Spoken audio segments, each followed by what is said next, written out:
Good morning, good afternoon, good evening, Iowa soccer supporters. I'm Ben Brackett here with my good buddy and co-host Blake Sievers. We're here on Soccer Talk. What's up, Sieves? Ben, good to see you. Good to be back in our little, what are we going to call this? Yeah, we can't steal the Men in Blazers panic room thing, but I mean, we're in the closet for sure. The cupboard, perhaps. The dungeon, kind of? We're a little bit, well, we know it's not the dungeon. You're right, but nobody knows that. That's true. We're in the dungeon. Dungeon time. Dungeon time. Too excited about that. So here we are, bringing you guys a little, certainly not, we would be a non-denominational podcast, I would say, but, as a uniquely Iowan and American podcast, Christmas tends to be a thing that happens, regardless of if you're religious. And so we are going to be delivering a little Christmas miracle in the form of a podcast with our good friend and former coach, your pal, Bill Koeppen. Santa Claus delivers. He does. He does. He's dialing things up, and he's had a few nicknames over his career by his players, I'm sure. And Santa Claus is the newest one. Yeah. So many of you will know Bill Koeppen from his trials and tribulations through the Des Moines area coaching circuit. Bill came to town through the Drake soccer program. Did he recruit you? There's a random, it's probably not legitimate story about legitimate or acceptable for the pod. No, it's probably not. It's probably against the violations. Oh, NCAA, it's an NCAA violation, I think, is how but the short answer is no, but then long answer, yes. Okay. Anyway, Bill didn't recruit me.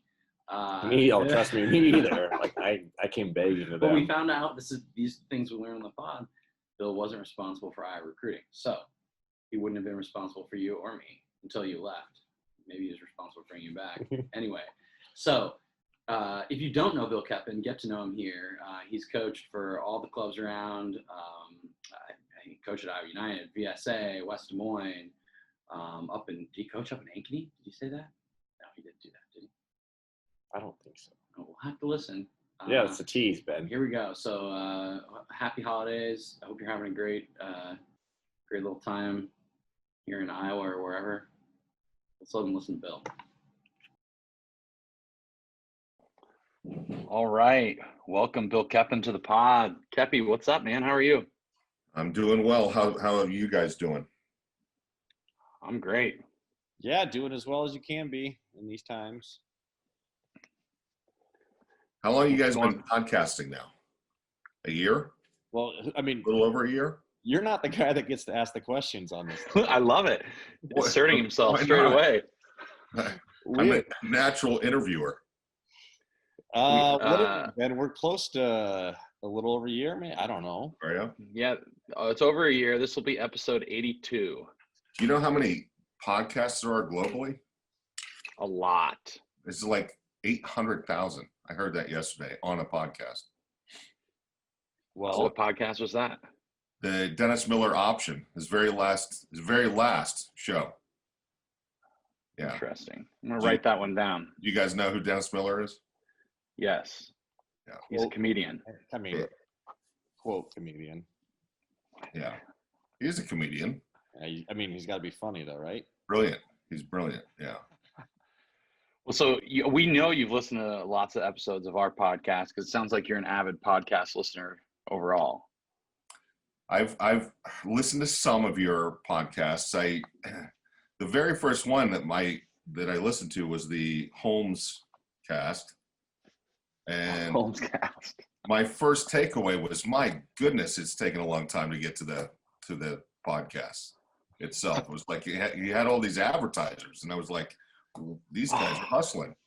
Judgment. I thought I say that that as a good thing. I think the more exposure that you guys are getting is good for the sport. So that's a good plug. So if any sponsors, any listeners out there want to sponsor a segment or the show, or we're always looking for more.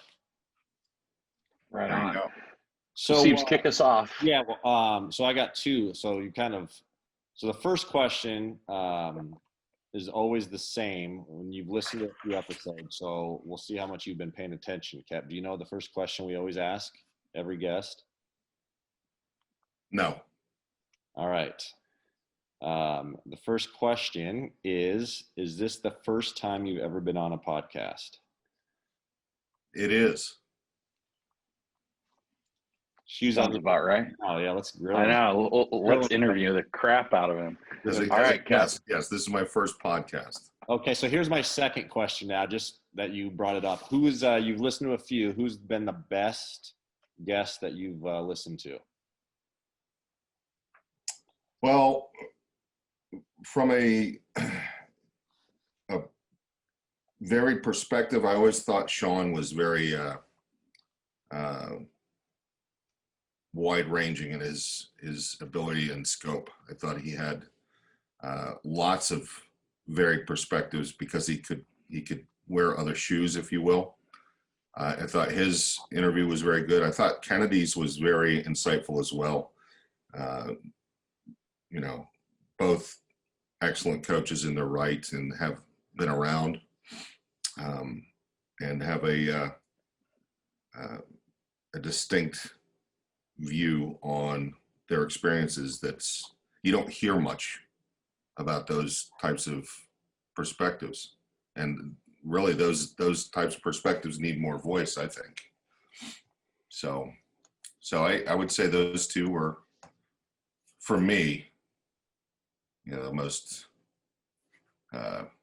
resonating. That's interesting because we've had a few of like your former players on and obviously peers and whatnot. So that's an interesting answer. You're going to upset some. Also like our first pod and our most recent pod too there, Siebes. Yeah, I mean, you are going like the whole duration almost there. Well, what can I say? Well, so the other thing that we like to start off with, Kep, is just getting the origin story of yours truly, and just trying to understand kind of where you came from and who you are. Where'd you come from? How'd you get where you're at? Talk about your soccer journey and your coaching journey. You can go as in depth or if you go over something too quickly, Blake will stop you. So just I'll lay down some bullet points, and if you guys need some detail, that's just interrupt me. That shouldn't be born hard. in Omaha. Family moved when I was very young. My dad was working for a defense contractor and got work in Norfolk, Virginia. So we moved out there prior to me ever attending school. So I was very young. And by the age of 9, I was playing soccer. So I came home one day and heard an announcement over the announcements at the end of the school day. There were going to be soccer tryouts at the local elementary school that I wasn't attending. I was in Catholic school at the time. And it tells us a lot. Told my dad, yeah, it does. That explains a lot. That statement's revealing, isn't it? Anyway, I came home, and next thing you know, I was telling my dad I want to play soccer, and it became a family thing, like it was the case, I think, with a lot of us at that time. It wasn't just you; it was all your siblings got into it, and so I started playing soccer at age 9. I was the oldest kid on a under 10 team, and it went from like age 6 to 10. So I was playing against 6, 7, and 8-year-olds. And anyway, had a blast playing it. That was also my first crack at organized basketball, football that year, organized baseball, all those things. And soccer was the game. So not to this, just for context sake, is this is like the 70s sometime? This is 1974. Thank you very much. Okay. So, I only. Holy cow! But like, if you, and the only reason I asked that or even bring it up is because like if you grew up in Des Moines in the 70s, you would not have been able to. There was not youth soccer the way that you were talking about. No, I was in southeastern Virginia, obviously, and even there it was a fledgling sport at the time. Northern Virginia had more of a presence. But southeastern Virginia is a big military area, so there's a lot of people moving in and out of the area from other parts of the world. So soccer had been there, but was just starting to get organized, I think. At any rate, yeah, so I played some rec soccer, loved it, got in with the local knowledgeable coach, and by 13 I was on a competitive select team, we called them. And from there, I went to played high school ball and became fast one of the better players in my age group in the city of Virginia Beach, and went and played college soccer at Davis and Elkins College, which was a perennial NAIA power. Hold on, though. Let's get the high school soccer. How? What was the scene like? Was there high school soccer? Yeah, there was high school soccer. I went to Kempsville High School, and Was it being covered by the local newspaper and stuff? a little bit, but much like it is here in the Midwest at that time, football, basketball, baseball were the sports of coverage, right? Soccer got some print, but we were print starved, kind of like we are still today. But it was different at that time. There were less news outlets, there were less people, obviously, but it was a different story. You had 3 channels of TV, you had 1 or 2 newspapers in your area, and that was it. So The good old days, Captain. back in the day. So what position were you? As a youth player, I was largely a central midfielder. Sometimes I played striker, sometimes I played stopper. So that was back in the stopper sweeper days. I loved to play stopper back in the day. Yeah. So I played mostly in the spine of the team as a youth player. So you see that, Ben? He's basically saying he's one of the better players of the So then what was like the recruiting process like to get to Davis and Elkins? I wasn't And getting. you're not playing. So you're playing club and high school at the same time, right? No, well, no, we couldn't play. Well, we couldn't play club and school ball at the same time. No.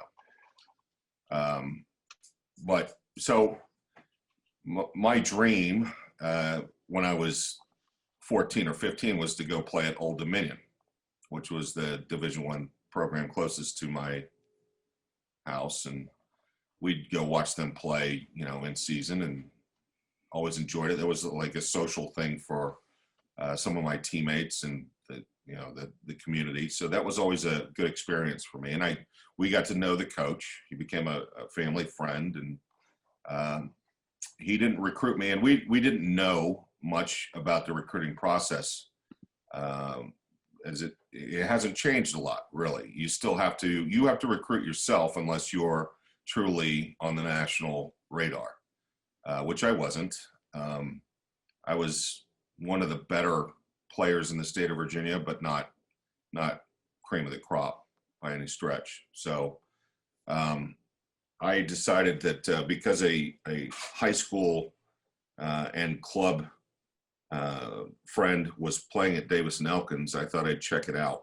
So I went up there on a recruiting trip with another club teammate, and we, it was Division NAIA program, going Division II my freshman year, but we were able to basically go up there and try out and play with the team on our visit. So I did that, and a couple weeks later, the coach was calling and offering me a scholarship. So I thought, why not? It was far from home, number one, which was kind of intimidating and at the same time intriguing. And also, they had a pedigree and a tradition that was attractive. I mean, Davis and Elkins was one of the preeminent college soccer programs in the 60s and 70s. And albeit at a really small school, but at that time, what would happen is in a lot of these NAIA schools where there were no age restrictions, is players that came over and failed at the NASL level would get hooked up with a college scholarship and go play NAIA ball. So the average age my freshman year on the team was 27. And there were 5 guys that were former national team players, including the captain of the Trinidad and Tobago national team, who had the opportunity to play against Pelé. So, And so this is the best part. So like this is West Virginia. Is this a small town? I'm just pulled it up on the map because I wanted to see where it was. Elkins, West Virginia is a small town. The area probably is about 20,000 inhabitants. The city or town itself probably just under 10,000. It's lots of hills, mountainous, beautiful. Looks pretty. It's beautiful. Yeah. Yeah, beautiful area. The campus at the time, I didn't have an appreciation for it as an 18-year-old. I didn't have an appreciation for Virginia itself when I was growing up. There was a lot of history there, a lot of natural beauty that I didn't, as a silly high school kid, you kind of look past all that. But Davis Elkins was, it was one of the better things about my soccer past that I'm proud to say that I attended there, was on the team, played a little bit, and that was where my motivation and inspiration to try and get into coaching came from. What did you study? I started in psych after after a semester and a half. I went to one of these. We had a January term, which was a smart move. I think they should do that here in the Midwest. You had the option to go back to school for one month and take 3 to 5 hours of credits. And this one January term, my sophomore year, I can't remember the name of the course. I think it was Community Mental Health and Wellbeing or something along those lines. And they took us out to a VA hospital. And that wasn't my idea of what psychology was about. They were turning over the rock, so to speak, and showing us what it could be like. And as an 18-year-old suburban kid or 19-year-old suburban kid at this time, I was pumping the brakes pretty fast. So I switched from psych to marketing and management, and which is just a fancy term for psychology. So I stayed and switched majors, but not really. So I did really well in marketing management, and then that was what I graduated with. It's a marketing degree. So you were kind of you talked about what position you played growing up. What did you play at college, and did you recruited at that position as well? Well, I think the plan was, the coach thought I would be a 3-year player, a 3-year starter. He didn't recruit me based on position. He just thought, come and join our team, and we'll work in as we see fit. I started on the flank in the back. We played a 3-5-2, and then at times I'd play wide midfield. So yeah, that was. Go ahead. So you're a runner. My freshman year, no. I had the propensity to carry a little bit too much weight on my hips, so I had to work really hard to get myself fit and capable of playing those positions. There's no question. I became a runner is the best way to put it. But I didn't know what real work was from a fitness perspective until I went to college. So I enjoyed playing those positions. So what, I don't know, Ben, do you have anything? You get graduated here. What do you do after graduation? Well, I came out, I left before I graduated.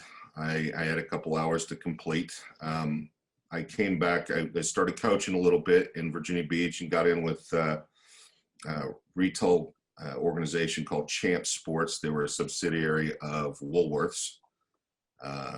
That would mean something to people back in the 20th century, I think, but not so much today. Yeah, I know Champ Sports. Parent company with Foot Locker and a number of others. But at any rate, I was doing that, coaching a little bit, and I was still playing. And I didn't enjoy the retail world as much as I thought it would. And an opportunity came around where was going to go to work as an assistant at Virginia Westland, which was a Division III school, just not even 2,000 yards from my apartment. And I got hooked up there in the late winter of 1989-90. It was January, actually, when I went over and met with the coach, and he asked me if I would come work for him the following fall. And at the same time, I was the people at Champs wanted me to, take my own store and get into management and all this, and I just didn't have the thirst for it. And I thought, well, I'll follow this coaching path and see what happens. And so what I did was I made a decision to come out and visit my grandmother, who lived at 38th and Cass in Omaha. And she had been hounding me for months to come out and visit her. Well, that was a perfect opportunity. It was January, February, and I knew I was going to get into soccer in the fall. And so I thought, what the heck, I'll go out there for a few months, spend some time with family and relatives, and then come back to Virginia and start coaching. And what ended up happening was I came out to Omaha, and in a bid to keep me in the area, my uncle set up a lunch meeting for me with the newly hired coach at Creighton University, Bob Warming. What year is this? This is in the spring of 1990.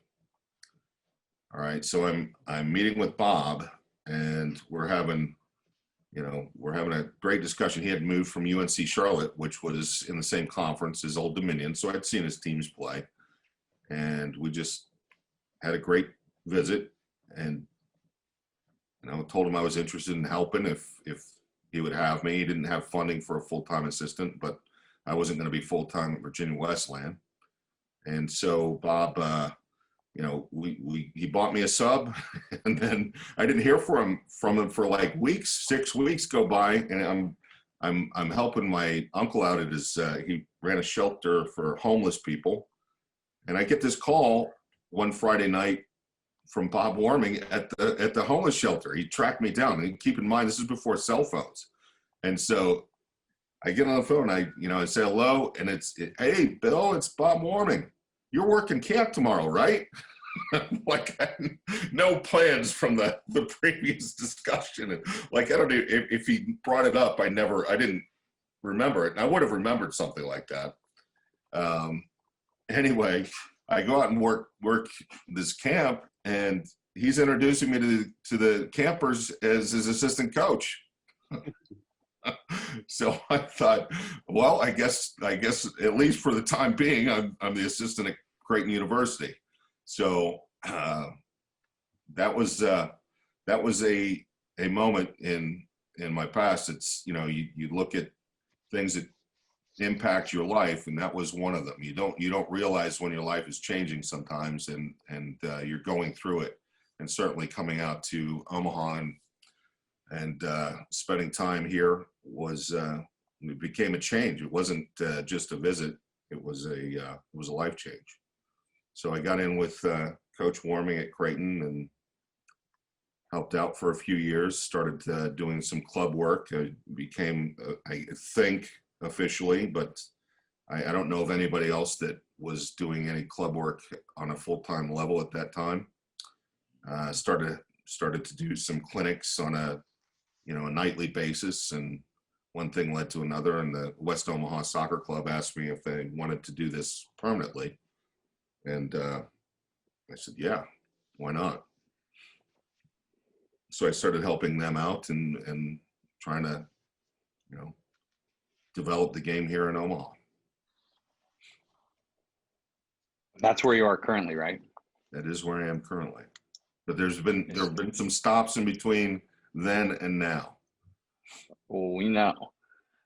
So do you want to take us on that circuitous path? If you want to hear about it, let's do it. This is the stuff that the people actually want to hear about now. Yeah, I know. The Des Moines stuff. So I worked at Creighton for 4 seasons. West Omaha Soccer Club. I was there until '95. Well, how good how good were you guys at Creighton those first 4 years of Bob's career? The first year we had a winning record. We won, I think, our first 11 or 12 games. Actually, that's not right. Was that Brett Simon? Was he there before Bob? No, Brett came after me. Yeah. Okay. Actually, he and I had 1 year of overlap. So we had an all-freshman team in 1990. 91, and we scheduled SMU. I think our freshman year we got beat up pretty bad.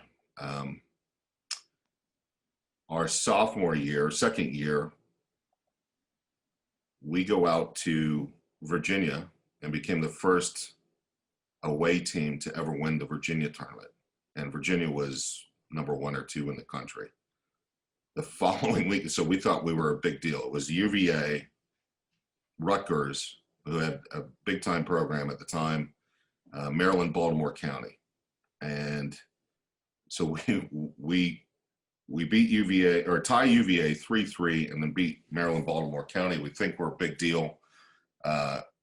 2 weeks later, we're flying out to play at the Fresno State tournament, which included UCLA and Air Force. And UCLA had, I think 7 national team players: Kobe Jones, Brad Friedel, Mike Lapper, a ton of names that were prominent in the national scene. And they took 9 shots on us and beat us 6-0. So we came crashing back down to earth pretty quick, but we were still young. We knew what the deal was, but we were extremely athletic. Were we a good soccer team? That's up for debate. By today's standards, no, but we could run, and we were strong, and we had a few guys that were very entertaining, very easy on the eye. But by year 3, we had cracked the top 5 in the country, and senior year, we were number 1 most of the year in the national. Who were some of those names that? So by year 4 or 5, those are guys you're starting to recruit now. Right? Yeah. So underclassmen. So the best players during that first group were Brian Kamler out of St. Louis, or Baldwin, Missouri, suburb of St. Louis. Ray Ferry out of Grapevine, Texas. Phenomenal player, super quick. Keith DeFeeney was also a big name. He held the scoring record at Creighton for a number of years. The best player that I coached there was a kid named Paul Lekix out of Crystal Lake, Illinois, suburb of Chicago. Just fantastic player. Kevin Doyle, who's now coaching out at Air Force. Jay Fitzgerald, a couple stellar goalkeepers. We had some very good players. The next group of players, though, was the Johnny Torres, Ross Pauley bunch, and they lifted the program to another level, another playing standard. Quick. I remember seeing them play when they'd come to town. Yeah. Play against Drake. Yeah. Very, very talented, very skillful. Anyway, so yeah, I worked at Creighton for the 4 seasons, and did a lot of club work. I was Mr. Soccer in Omaha. I was in ODP. Bellevue University started a NAIA program. I got hired to take that, and there was also a PDL team called the Omaha Flames. So I came over to Des Moines a number of times and coached against the Menace. I'll never forget those trips, I can tell you.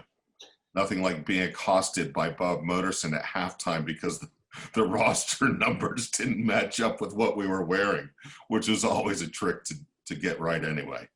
So. Oh, that's great. Yeah. So then what? Go ahead, Ben. Go ahead. Nope, you're on, Siebes. Continue, Cap. So you're So I coached the Flames. I was coaching Bellevue. I still had my club gig. I kind of dropped out of ODP for a year. It got to be all too much for me in terms of time commitment. I was,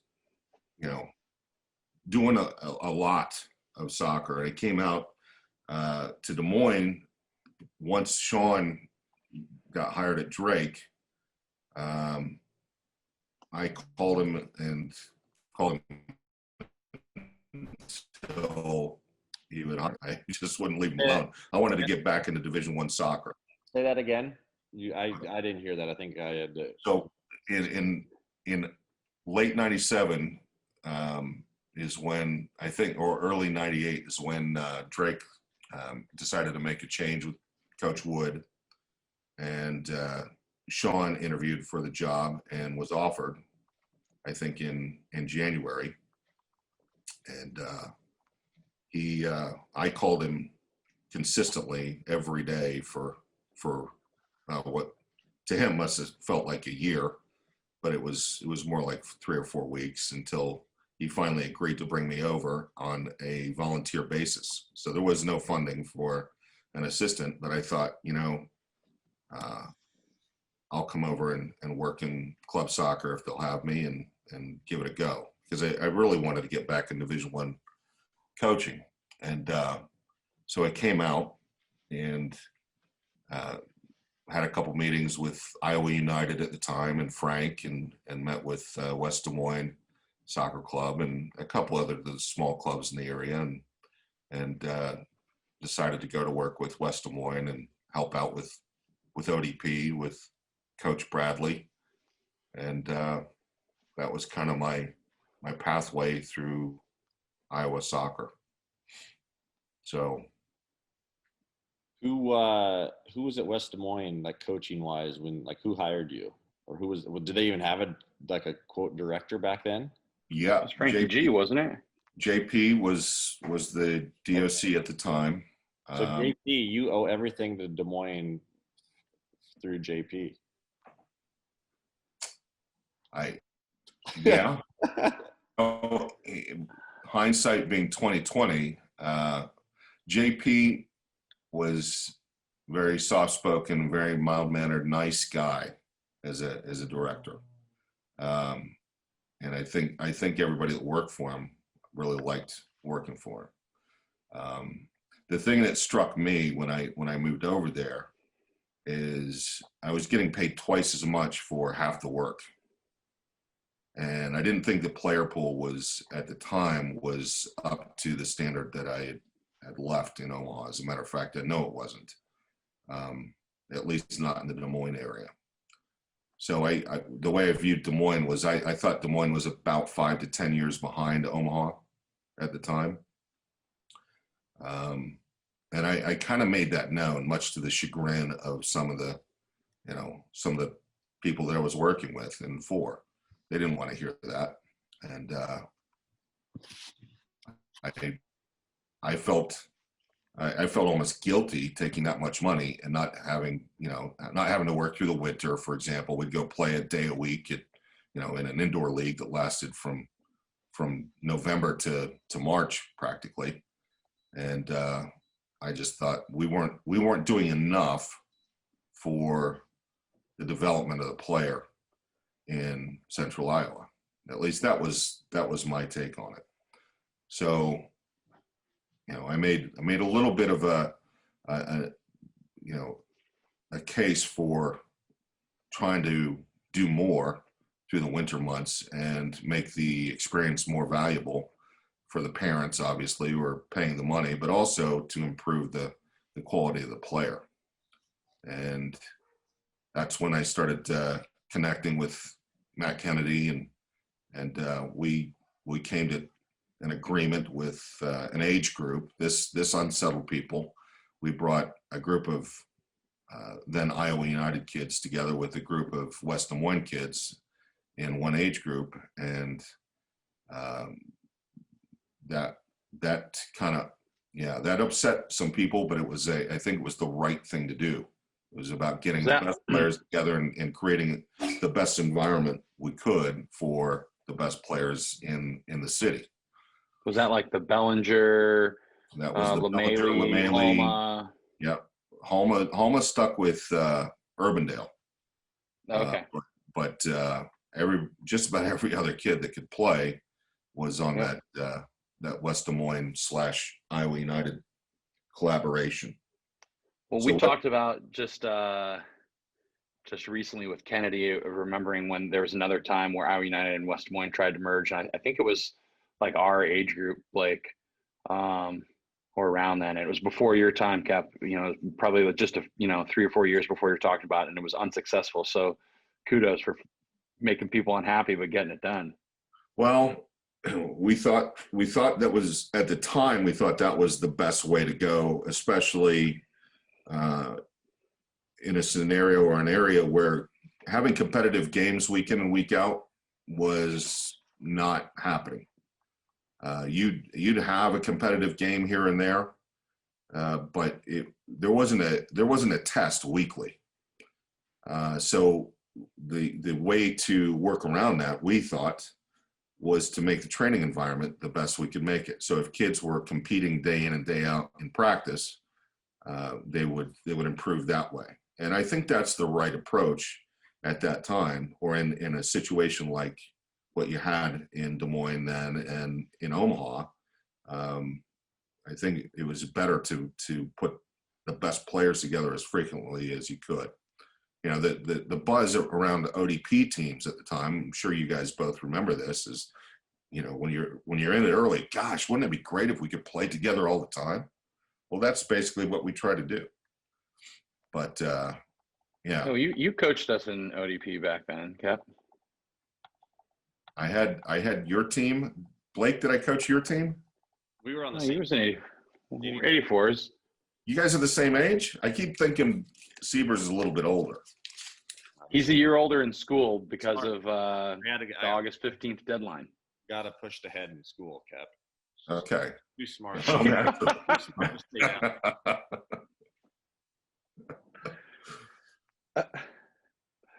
Okay, so go ahead, Ben.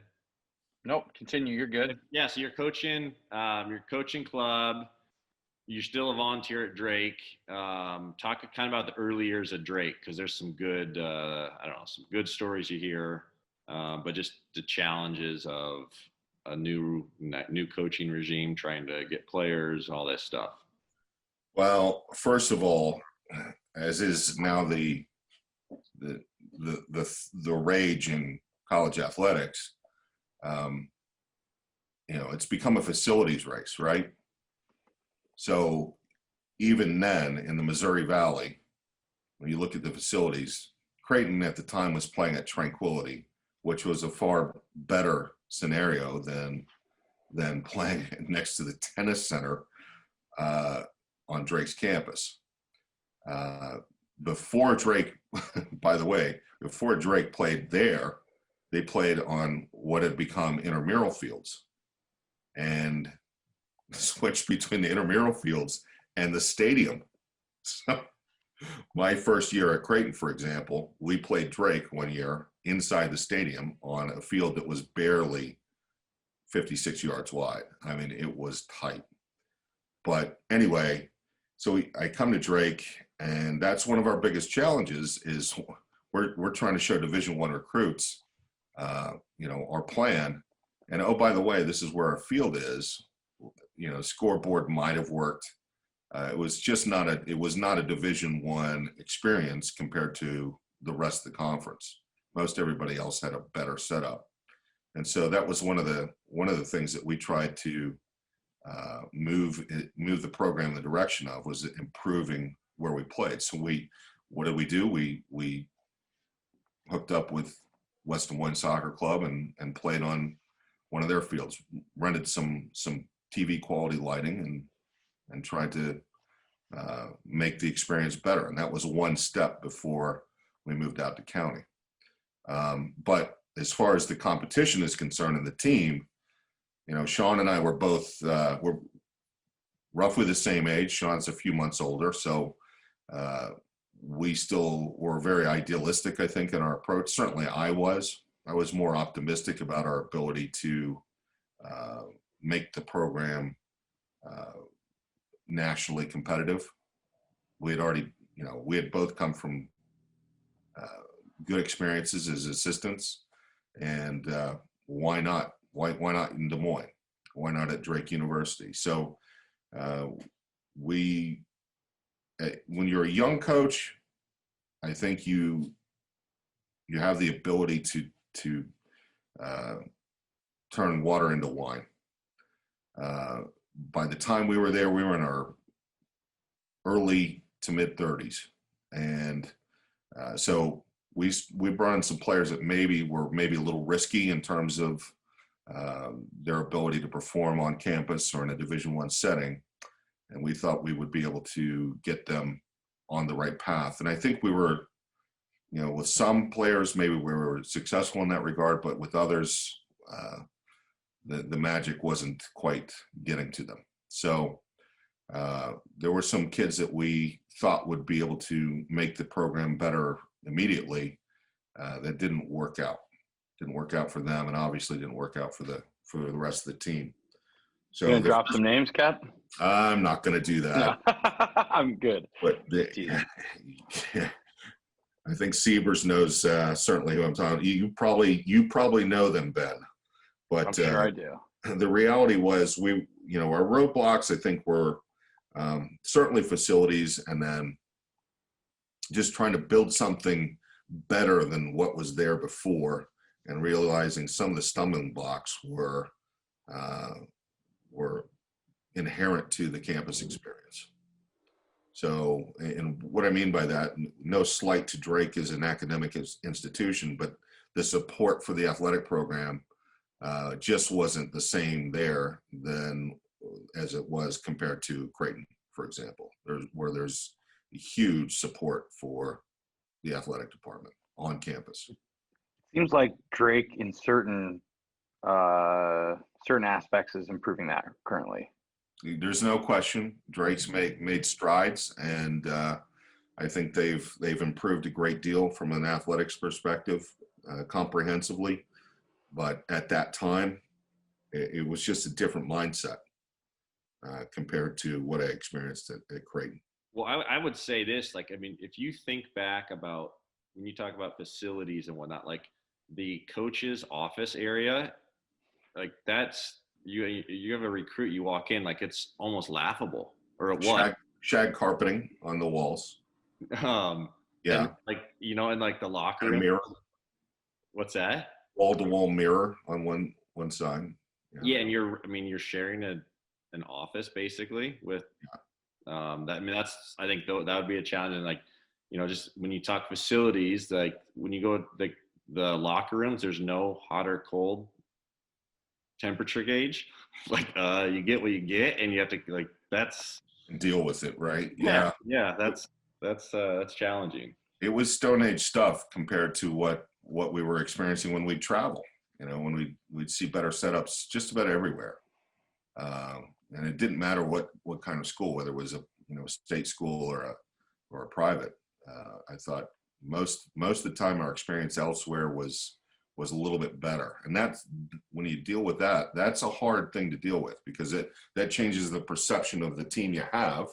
And so when kids are being recruited on campus and they hear that some of those experiences, whether they're intentional or not, that makes the recruiting that much more challenging. So I got one before you go post Drake, kind of a two-parter. The best high school player you recruited to Drake, and then who was the best player at the end of 4 years that you had at Drake? And your years were 98 to 06 was when I worked there. So the best high school player, the best player in high school when I recruited him was Jake Stashko. Okay, how about an Iowa guy? What was his name? Jake Stashko from New Lenox, Illinois. Oh, yeah, I remember hearing about him. Yeah, so Sean recruited. Wait, isn't that one of Sahag's buddies? Is that the guy that came to the golf event, Blake? Yeah. Oh, nice. I liked him. Yeah. I think he smoked about 4 cigarettes capping the parking lot before he got to the Before kickoff. Yeah. Jake was a good player. He had a knee injury in the middle of our recruiting. Did his ACL, and we stood by our offer, and he was on one of the best teams in the country, with the Magic, and it didn't work out for him. Soon as we had him on campus, his former club coach was checking in on him daily and recruited him elsewhere. So anyway, the best Iowa player would have to be Matt Nickel, hands down. No offense, Blake. But yeah, Matt, who I had, he wasn't on your ODP team, right? He was a year older. He's an 83. Okay. So we had Dan Rothard on the pod recently, Cap. So we heard his version of the story. I'd be curious what your version is. Well, I didn't, Nickel was soaking wet, probably weighed 125 pounds his senior year. And I thought he was a good player, but I didn't see him gaining, 50 pounds from freshman year to senior year. And imagine if you just did the math on what he gained from then to now, Siebes. Yeah, so he's ouch. I'm sure he wishes he could see less than a 2 in front of his weight now. Yeah, well, anyway. Hey, me too, Siebes, me too. Nickel, I didn't recommend him just because I didn't think he was going to be able to cut it at the Division I level. I thought he would have been better off at a Division III or NAIA program, and Chris Adrian, who was our other assistant, was helping at the time, and he saw Matt. I forget where he saw him, either a high school all-star game or one of his Waukee games late in the spring. And he came back to Sean and said, we have to recruit this kid. And okay, we bring him in, and sure enough, Matt gets mono, I think, right at like the outset of his freshman year. So here's this kid who's underweight anyway, who gets really sick. And in spite of that, he was still having a good freshman year. And so he climbed significantly from freshman to sophomore to junior year. And his senior year, I thought he was one of the best players in the country. So very, very good player. Could have been better. I think we could have done more for him, but when you're drinking a 6-pack of Mountain Dew every day, that makes your progress a little stunted. So people might think you're exaggerating, but I don't think you are. No, I'm not. And Nickel will confirm that. He'll corroborate that story. Yeah, I don't know if he ever properly passed a fitness test either. Well, I thought, looking back on it, the fitness test was probably a little unrealistic.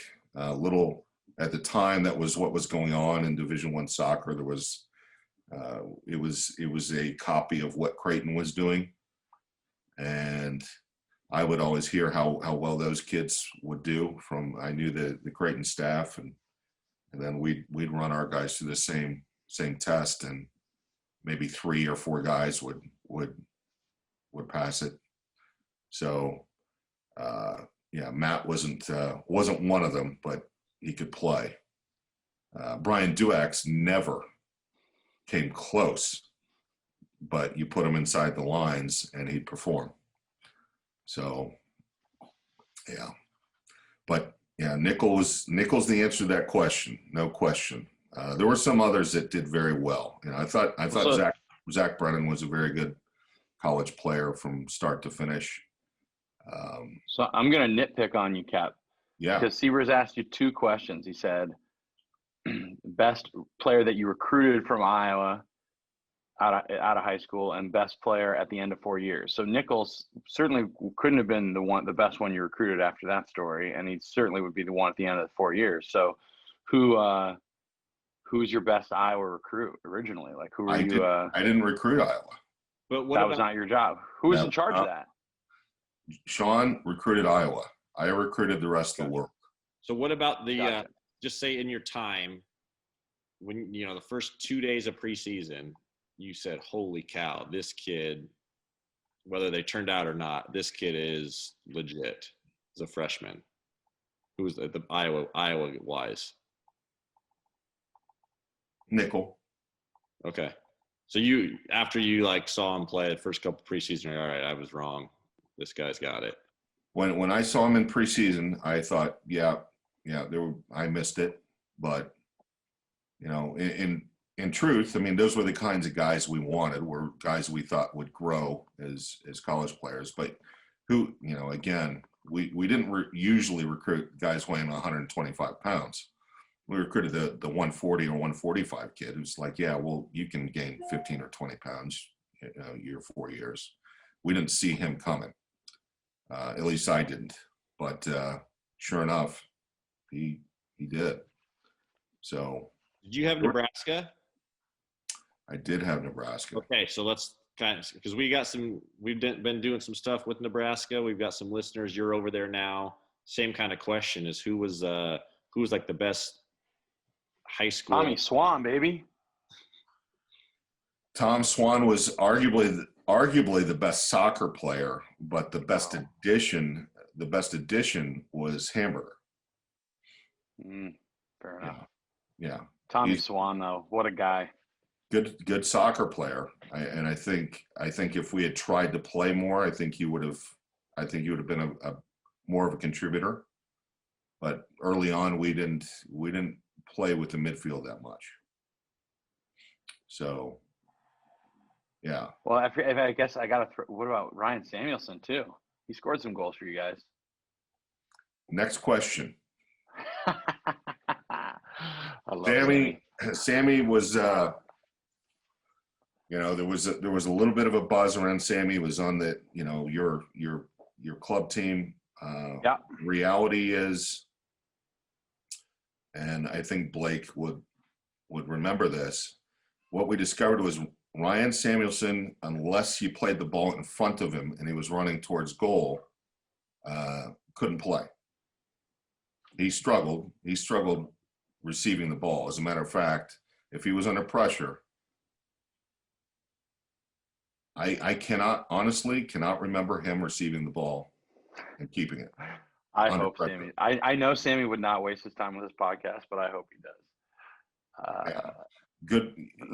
He was shout an out. opportunistic player in the box. He was the guy that would show out of nowhere on a loose ball, pounce on a loose ball in the penalty area and put it away. But he was not the guy that you played through. Same thing with Keith DeFeeney. Keith DeFeeney, we tried to have him move away from the ball at all times.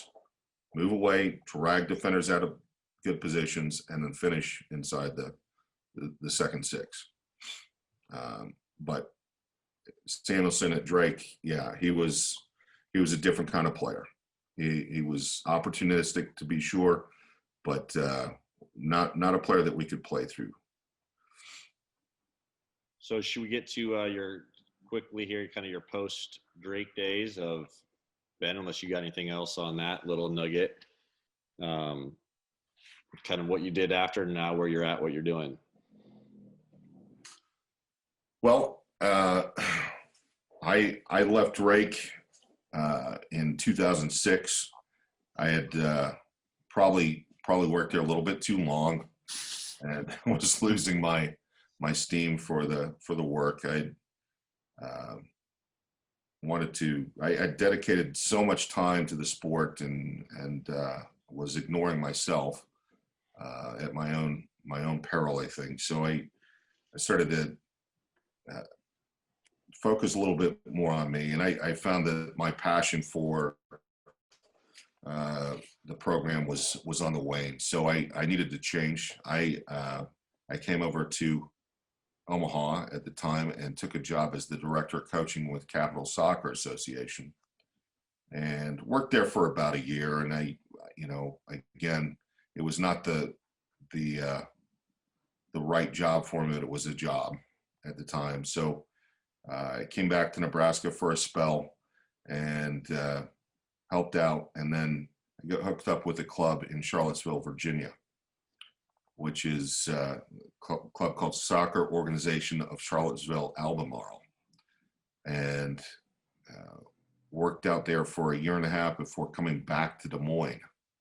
And this was the time I came back right as the housing bubble was bursting, and struggled to find work initially. And It's like 2008-9. At the end of 2008, yep, end of 2008, I come back and I get hooked up with Soccer South and worked with them for a few months, and then got work with VSA. And after a year with them, they asked me to take the director job there, which I did for about 3 years, and for a little over 2.5, and decided it was time for me to leave the area and spend some time with my dad out on the East Coast.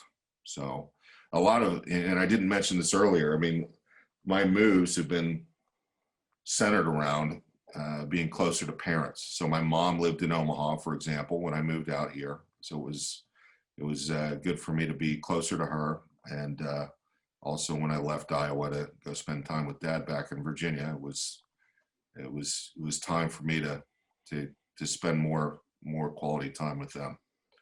So anyway, I left VSA, went out east, spent some time with my brother for a little bit in Raleigh, and then moved up to Virginia for a year, and hung out with my dad. Did a little work as a club or a league executive director called the Elite Development League. It was a U.S. club-led league between Virginia and Carolina. It was very interesting experience. And then from there, I wanted to get back into college soccer, so I applied for a job in Illinois called MacMurray College, and worked there for a year. And again, on my recruiting trails, I'd gotten a call to come spend more time in Omaha, close to mom. So that's what's led me back here in 2015. So, and here I am. How has that been? Are you enjoying spending time have you enjoyed spending time with the folks like that? It's good to catch up with them. It's good to reconnect and discuss the past a little bit and hear about their life and get to know them better. I thought that was invaluable. They've both passed away, but I'm glad that I made those decisions. The soccer experience since I've been back, I'm obviously in the late afternoon of my career now. So I'm going to continue to coach as long as I can, but I've gotten to the point where the quality is important. The quality of the experience for me, and obviously I want that for my players. And that's, as I've gotten older, I recognize this from my experiences obviously in Iowa and Nebraska, that needs to be more comprehensive now. It isn't just about the game itself anymore. It's about the experience as a whole. Are the fields quality? Is the league a quality league? Is the presentation of the game where it needs to be for the money that the folks are spending on it? And I can tell you that there's a lot that needs to improve on this side of the Missouri River as far as making the presentation better. And there's people focused on it, but it's as you know from your experiences now as coaches in Central Iowa, that can be a difficult challenge at times. Can we dive into that a little? Kepi. Kepi's just like, he's a pro. He's an absolute pro, right? See if he just ties it right up. Yeah. So like, A what little bow and says, "Segue time. Here you go." There you go. I mean, you said this isn't your first pod, but man, you're on today. Delivering gifts on Christmas Day, right? What can I say? What can I say? So what are some of those? What can be done? What would be whether it's realistic or not? What needs to be done? I guess that's a better question. That's the first. In Omaha or in Iowa or both? We'll stop one sec because I know kind of where Blake's going. But one thing that we've consistently tried to ask people before you make such a, give us all the tips. Is it the idea? Like if you're thinking back to the players that you're recruiting, and this is even better question for you too, because you weren't just focused on Iowa kids, but when you were recruiting at Drake in the late 90s and early 2000s,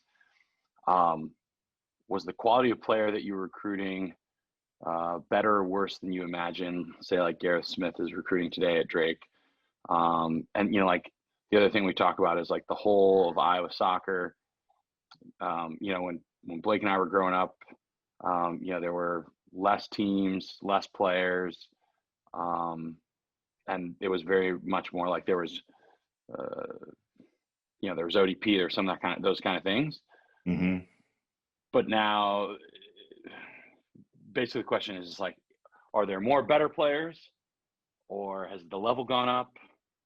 I don't know. I guess just sort of give us some commentary on that, because you've seen it from a coaching perspective. I think the talent level nationally is broader, and I think in some cases as we're starting to see, it's higher. For example, I watched our national team play recently against Panama. This is the same weekend or week that they played Wales. And, I pay attention to this. Sometimes I work so much that I don't often see them play. But obviously, since the team didn't qualify in the last qualifications, I thought, okay, we're on the way down, and I'm not seeing, like I'd seen a couple games, I was like, I'm not seeing the turnover happening. And then I saw us play Panama the other day, and I was like, wait a minute, that's different. Keep in mind, most of the guys were based in Europe, but I think that's been the story for a lot of years now. Our national team roster has often had players playing overseas, but the difference now is that we've got guys starting at Barcelona, we've got guys playing at Real Madrid, we've got guys playing at Chelsea, not just like getting on a B team game that you never hear about. These guys are in the news, and they're making big splashes. So I think the talent level nationally has gotten better. I will say, though, where that's coming from is shifted. So it wasn't unusual to have a Nebraska kid or an Iowa kid in the 90s scratch the surface of the national team roster, get a game here and there with a youth national team, or even in the discussion for it. Today, maybe that's a little less likely to occur, at least through the channels that we have set up in our states.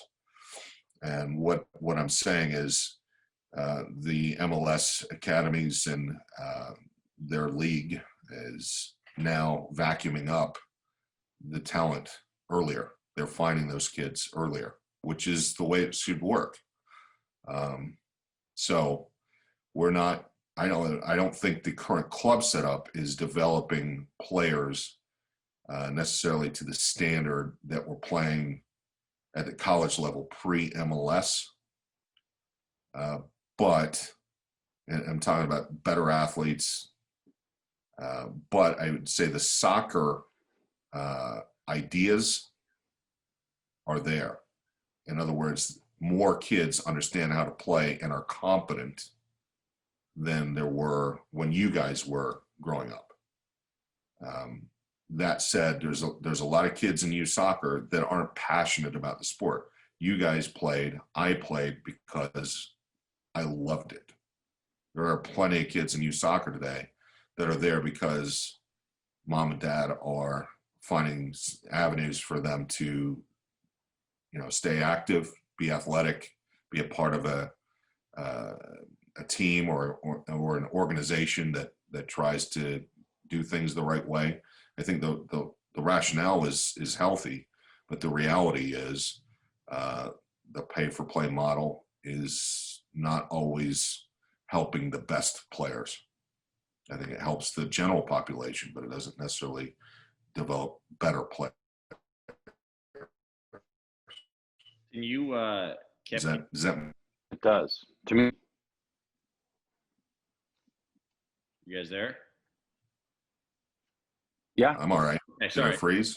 Yeah, no, you're good. So I guess my question, or we talked the other day, or a couple of weeks ago, about the consumer versus client kind of roles, which Yeah. I thought was brilliant. Would you like to enlighten the listeners kind of on that thought? And Well, I started talking about this honestly when I was working with West Des Moines. I saw this move from. This was the difference to me from working in Nebraska for most of the 90s and then coming over to Iowa. Iowa was more in touch with customer service. So there was already a move for this pay for play model, which I thought was pervasive. And I thought that was what was hamstringing, honestly, the setup over there. It was more about hiring these foreign guys and keeping them employed, and we're going to just keep everyone happy as opposed to developing, better players. So in that regard, I think a lot of us viewed the player and the family as customers as opposed to clients. And I think, to me, a customer is somebody that, can chooses a product or a service that they can probably deliver themselves, that they can, for example, you go buy a cheeseburger at Burger King, you can go home and cook your own cheeseburger and probably be just as happy with it, but you choose to, just go eat fast. Well, that's a customer, all right? A client is someone who can't deliver the same goods or services with their own skill set. They're going to somebody else who's a subject matter expert. So I view competitive play, those families as clients, the rec level more as customers.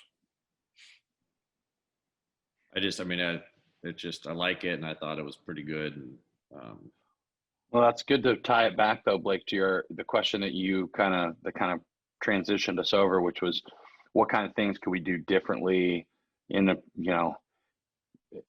in conjunction with a place like Nebraska? Like what are things that both of us can do differently, but then also like what are they doing that's better?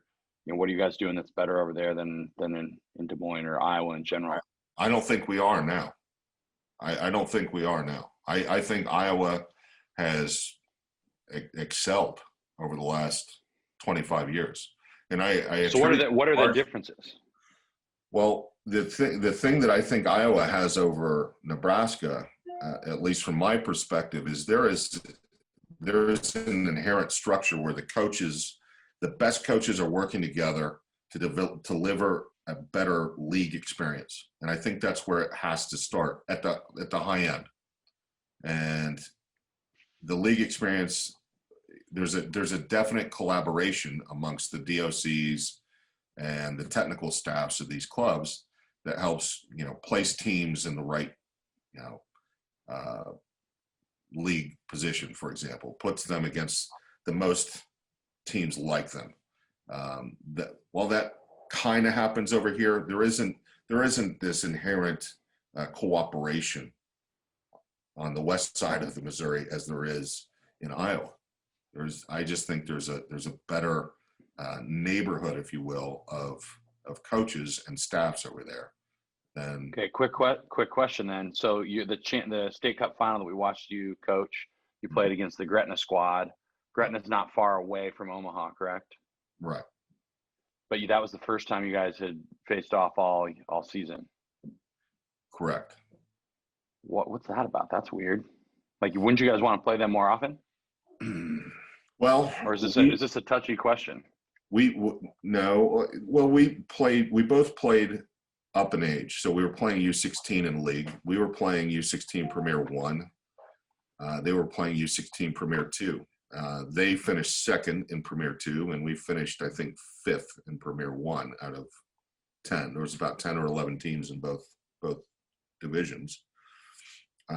I think we probably would have had a similar experience at Premier 2 as they did. I think they probably would have had a similar experience in Premier 1. I think we're very similar in the quality of our teams. I think when you're playing up, unless you're playing against kids that just don't know how to play, you're probably going to, it is going to be what it's going to be. It's going to be a challenging physical challenge. It's going to be, depending on the quality of the coaching, it's going to be a good soccer challenge. But, I think one of the things, relative to what we're talking about, I would like to see Iowa and Nebraska collaborate again at the high school ages. If you talk about something that needs to improve, right now we're both isolated from each other. Now, when I talk to guys in Iowa, they're telling me it's guys in Nebraska they're keeping Iowa at bay, and when I talk to the folks over here, they're like, no, it's the Iowa guys.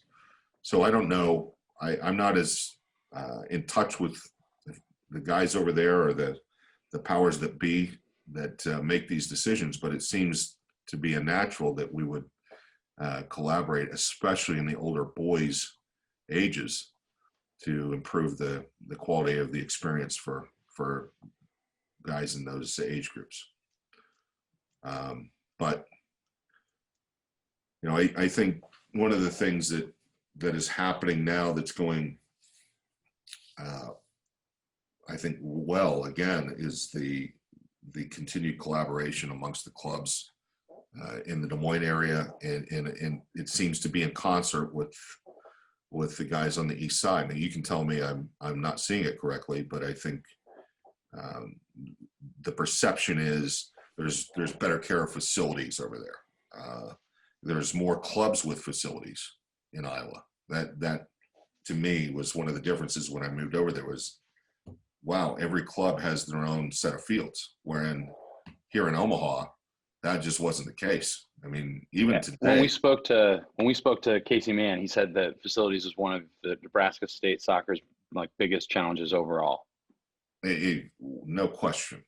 I mean, if you stroll around Tranquility Park today, I mean, in the 90s, that was one of the premier facilities in the country. And today. Wasn't it? It was like the best one.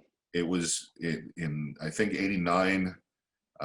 One of the soccer publications rated it as the crown jewel of youth soccer facilities in America. Well, you look at it today and you look at it and say, wow, this was special then, but it's behind by a mile now. So there's and it's just the little things. It's like I said, the presentation of the experience that includes the quality of the nets, the quality of the goals, having corner flags in place when you arrive. Are the fields lined correctly? Is the surface, does it look like it's been manicured and taken care of? These things are not regularly occurring. So, I think it's inherent on the community over here to get it together and make things more presentable, at least for the high end, if not every level. What else beyond collaboration and facilities? Are there other things? Well, to me, it stems from agreeing that there's going to be a pathway for the area players. I don't, you two can speak more to this as far as I was concerned, but my sense is that we still look at players and families as, like we talked about before, they're paying for their experience. So we look at them from a revenue perspective. And while that's important, we have to generate revenue in order to hire staff. We need to generate revenue in order to join leagues, et cetera, et cetera. I think, for example, what's happening here is that we tend to put revenue ahead of proper development. And what I mean by that is, I've come over since 2015. What I've noticed amongst the clubs is they will train twice a week for 50 weeks. And typical training session is 90 minutes.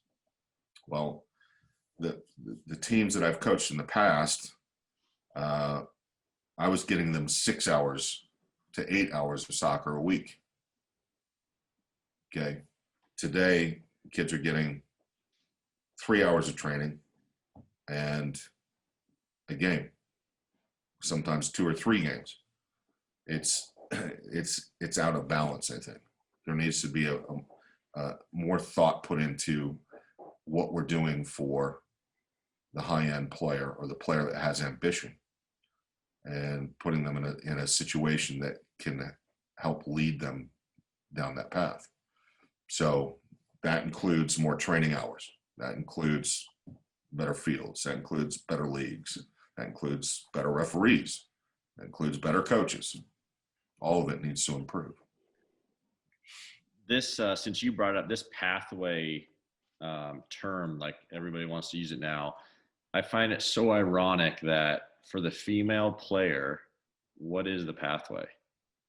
You know, for the male, they all want to say, oh, you can go to the MLS club, right? That's your pathway. You go into the DA, wherever, whether it's, you know, any MLS club, the territory and whatnot. For the males, you can go.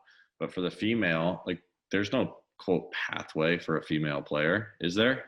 And if there is, I guess I don't know about it. But that's ironic. Then, you know, the ODP pathway of kind of like what you said, Kep, about we aren't producing Olympians. Like, when was the last quote Iowa player on the Olympic soccer team? One, we have to qualify as a country, but yeah. So you got the legislation, the Title IX legislation that impacted the number of opportunities for female athletes on college campuses. And so what was happening in the 90s in particular, was to compete with a number of football programs, Division I football programs, which had, you know, minimum 80 or 90 players on their roster. Some of them had, you know, in excess of 100 or 150. What they did to bring more balance to gender equity in terms of opportunities for girls, for women, was to start women's soccer programs. And so you see most of the Power 5 conferences today have women's soccer. I'm not sure what the number of men's programs is in that equation, but it's not as many. So the pathway for women has been through the college system. And well, now the pro leagues are starting in Europe. So that's probably going to impact women's soccer, I think, here in the next 10 or 20 years in the States. But nevertheless, I mean, we've had the best team. We've had the best women's program internationally since the inception of the World Cup. I mean, we haven't won a few of them, but we're knocking on the door at virtually every tournament. I mean, we are the best in the world on the women's side, and it's because they get through a good youth system for the women's game into the college system, which is competitive. And now there's a pro league here and in England. And yeah, there's no quote pathway to the pros. with any kind of any of the NWSL clubs that I know of, right? Like we talked to Katie on the Houston Dash. They don't have a female academy like the Houston or Dynamo do, right? That's kind of what I was just talking about there. Well, there was the Development Academy has a girls' side. Correct. Okay? But ECNL also started, I believe, as a girls' league. There's higher end leagues that go to this question, I believe. okay. I understand your question, but I mean, at Sporting Omaha, which is where I'm coaching now, the reality is that the girls get plenty of attention. They were in the DA up until this last year. I think it had, we decided to step out. I think the market might not be right for the DA yet. But I mean, we were there, and I think the experience they were having was unique. There's no question. It was a very good experience. It was challenging. It's economically challenging, and I'm not sure that is the best way to go about it from a national level, but that's what was set up. As you know, the DA has gone by the wayside, and yeah. You didn't know that? No, I'm responding to the other dogs. Like we can't go an episode without a dog making an appearance. Yeah, well, It's a good show then, Steves. I think people are going to be more inclined to tune in. Okay, so Kep, since we know you're a busy man, we'll try to wrap things up. One of the other one of our favorite kind of topics to discuss is this sort of essentially it's basically the question of playing out of the back. I love this question, but it's sort of just the playing for development or playing to win. So like in the example of you're trying to teach a team to play out of the back, but you're in like a game where maybe it's not appropriate.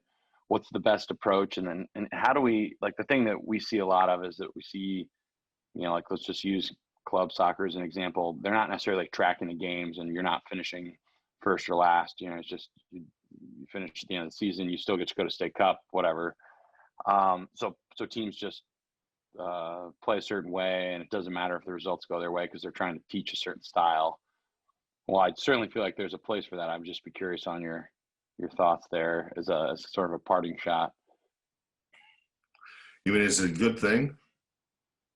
Well, I don't know. You tell me. So you want to know my answer first? No. I'm going to ask a question and answer it. I think love it. I can tell you what I think. I'm just curious what you think. Well, and when I saw you coach, you're the team that you coach. When I saw them play, I think I know the answer to your question, but I'm curious what you say. Well, I tried not to coach much in that game. I tried to let the kids play. I probably coached a little too much in the second half, but I thought they need a little bit of a push. We didn't play out of the back in that game like we normally do. We usually build from keeper. But our keeper he punted more in that game than he did all fall. In all the other games that we played combined. So usually we do try to play out of the back. I think the kids were under some pressure. I think they've been perceived as the best team in the state in their age group for 3 years now. And because they didn't play in the state tournament last year due to COVID-19, this fall was, they felt some pressure. So they did what they thought they needed to do to deal tactically with the game. But I think playing out of the back is a must from a player development perspective. I think if you have players that aren't comfortable enough with the ball to do it, then you have to bring that out of them, I think, gradually. So if you recall, when you first started playing soccer, what did you want to do? You wanted to kick the ball. Hell yeah. That's what you wanted to do. You wanted to kick it as far as you could.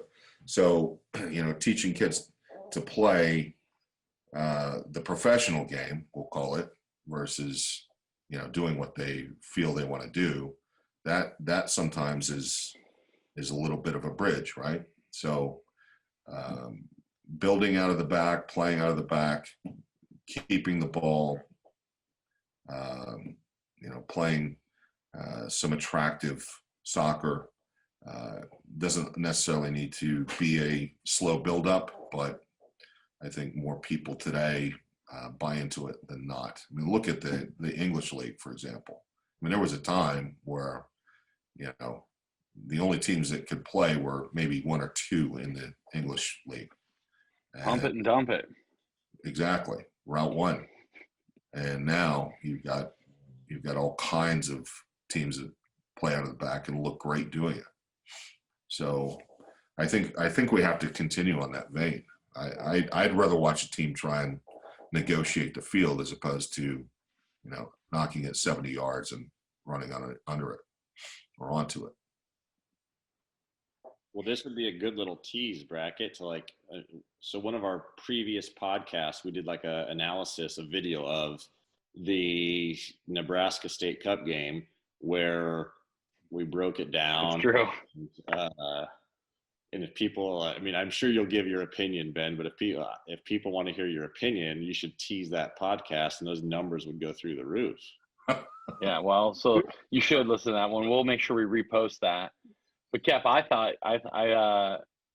I was happy to see your boy in goal punt the ball as many times as he did because they were under pressure, and I think that to me it's like is it more important to go out and try to play but then lose, or is it more important to know that you're trying to play but in certain circumstances it isn't appropriate, so instead you have your goalkeeper punt it and you fight on a different part of the field so that you can win the game and get better experiences hopefully in the future by. Yeah, I don't know. I don't know if the answer to the question is what you think it is, or I'm not saying I think it's 100% right. It's the answer that I prefer.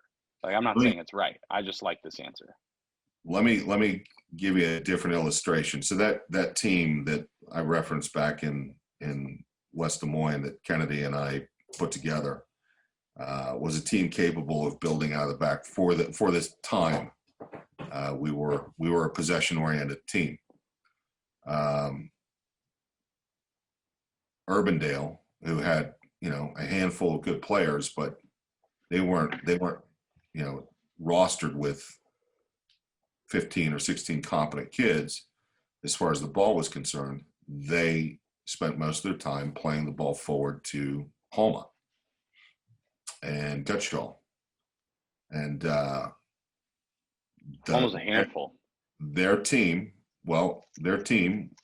beat us in State Cup, even though we had the ball for 60 to 70% of the game.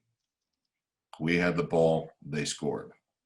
So I would tell you in the long run, more kids are still playing or played beyond high school off the team that I put together than the group that was winning state cups.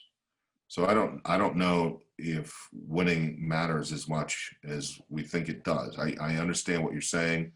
I think the important thing is to do it the right way, develop technically sound, tactically aware players that have the ambition to get better and want to compete. And so then is the result of that loss, do you go back with that team and say, okay, guys, when a team plays this way, this is how we beat them? Sure. I think that's where the game is now, right? Especially, I think it's gotten better overall. There's more good coaches now. There's more guys like yourself that are in the game teaching and relaying information and experiences to their players. So naturally, the game is improved from that regard. There's no question about it. That said, now it's, I can tell you, Alex Vasquez is trying to make his team better so that next time they play us, they're going to be able to deal with us. And so that change or that experience is going to be good for both of us, right? Because if they come back and whack us, then now we've got to go figure them out. And I think that's one of the things that needs to happen, week in and week out. I saw this when I was back east. I mean, week in and week out, you had to pull your socks up and play in order to get out of a game. And I just think of like I think of the most competitive soccer that I've ever played. And when I think to those times, there was always I was in college. And so then after the game, there was a lot of reflection. And so when you're going back and reviewing and you're saying, okay, well, this is how they played. What do we do differently? That's where the learning piece comes in. So like if you're playing in that final game, then the next season and the team comes out and normally you guys like to play a certain way, but then you go, oh man, we've seen this before. Man, I'd really like to make it look good, but all right, hoof it, let's go. And then you go out and you take care of business and you go, well, you know what? We're actually really good because we solved the problem. We knew that this was, we made the decision to play a different way, even though that we prefer our ideal tiki-taka, pass it around. I have been there many times. I've been there more than I care to admit.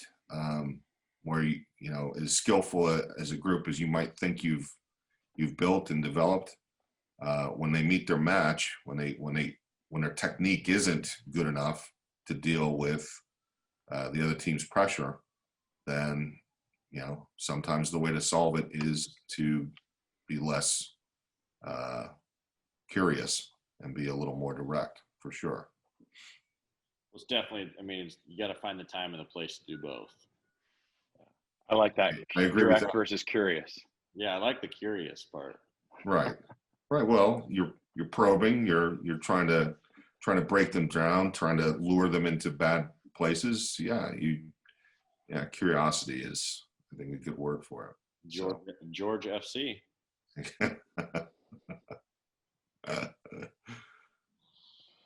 Oh, Cap, what would you do without somebody like Blake Sievers in your life?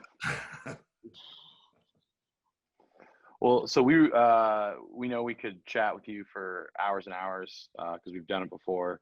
But I guess at this point, we just want to thank you for your time this afternoon. And, I, of course, wish you all the best. And thank you for all, I guess, of the years of coaching and mentorship and that kind of stuff. Because even though I didn't play at Drake, you had a big influence on me as well. Too kind, Ben. Too kind. I enjoyed it. I would like to lob a suggestion that you do 60 seconds of Kep every month. Ooh. Yeah, there you go.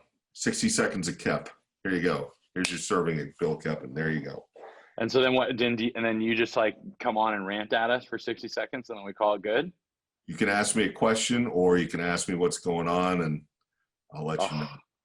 Sievers. Ooh, it's happening. I love it, Cap. Well, a younger me might be more colorful, but more enjoyable one. Perhaps some of the insight today was worth it. But 60 seconds might not be enough. There is that. 7 minutes. Sometimes less is more. That's right. That's right. Well, so thanks again, Kev. When does the cast drop? Oh, you're you're Santa Claus this year, so Christmas morning, December 25th. So nice. If you're waking up for a Bloody Mary, you'll just pop on the old Bill Koeppen interview and be a very happy young man or woman. There you go.